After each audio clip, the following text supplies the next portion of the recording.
Mr. Romo, I must admit that I'm puzzled.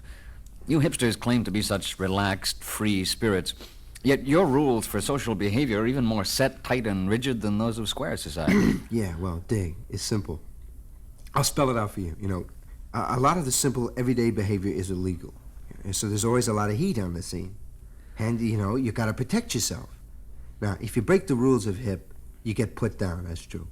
But you break the square rules and they throw you in the slam, and that's a big difference.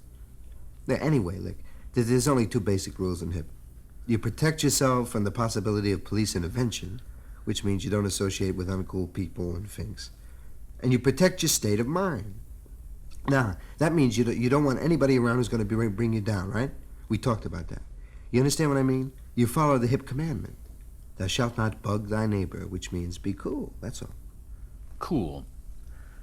Cool is a word that seems to change meaning every time it's used. Yeah, it does. Cool it means stop it. Or change the subject or split, or it's a warning. All those things and just that one thing. It's cool with me means okay. It's okay. It's cool means it's all right, or it's not dangerous. Cool means something all by itself, but it's like trying to define hip, or hip in general, or righteousness, You can give 100 examples of what it isn't, but you're going to have a hell of a time saying what it is. Like here's an example. Say you're going out and done in your head, or you stayed in and done in your head and gone out, or you've done both everywhere you went. And it's 4:30 in the morning and you're in a diner eating your banana cream pie, and sits down right opposite you a cop.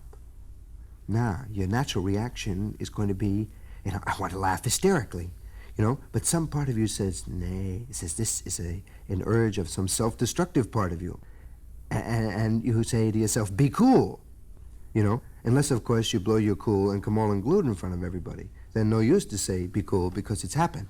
And then you're going to attract the attention of the cop, and he's going to regard you as a menace. And this will get you a reputation as a very uncool face, having everybody seeing this cop regard you as a menace, and all in all, it's a drag, The hip thing is to be able to perform the exactly appropriate action at all times, and that is not easy. It leads to paranoia. What's that? Who's that? Who's out there? What's that car? Who's in that car? Who? Why is the car there? That car wasn't there. What? The what, who, where? The eyeball disease. You get jumpy. It creeps up in you sometimes. Paranoia is the hipster's disease.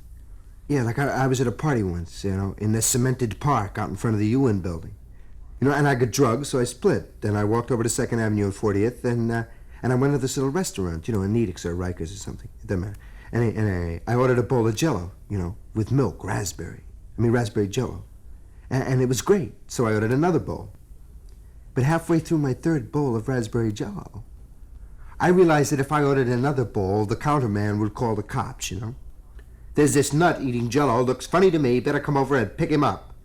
So I split, I got in the wind very carefully. There's a definite way to do that. It's sort of like, well, I've had enough Jell-O now, I just think I'll go for a walk. It's a very touchy situation. So I got out and I got to 42nd Street to a Rudley's, and I have another bowl of Jell-O, same kind. And man, I want to tell you, I worked my way up to 68th Street eating Jell-O, driven by hunger and paranoia. Because life is not without its hazards, man. You know what I mean?